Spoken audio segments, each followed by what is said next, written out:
आज आपण बनवणार आहे आंब्याची छानपैकी लोणची। त्याच्यासाठी आपण घेतलेली आहे हे 2 आंबे। त्याला आपण लांब लांब बारीक कापून घ्यायचे आहेत आणि नंतर कढई गरम करून त्याच्यात 2 चमचे तेल टाकायचं आहे। त्याच्यामध्ये आपण मग थोडीशी राई, थोडंसं जीरा, थोडासा सोप पावडर मतलब अख्खी सोप किंवा पावडर, थोडीशी हिंग, हे सगळं एकत्र करून त्याच्यामध्ये आपण कापलेले आंब्याचे काप टाकायचे आहेत आणि त्याला चांगलं परतून घ्यायचं आहे। त्याच्यानंतर त्याच्यामध्ये लाल तिखट, थोडंसं मीठ टाकून परत परतून घ्यायचं आहे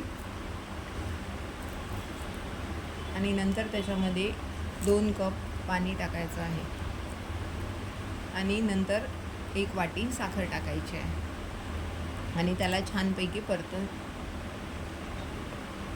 याच्यामध्ये साखर तुमच्या आवडीप्रमाणे टाका आणि छानपैकी याला शिजवून घ्या आणि आपली छान लोणची तयार।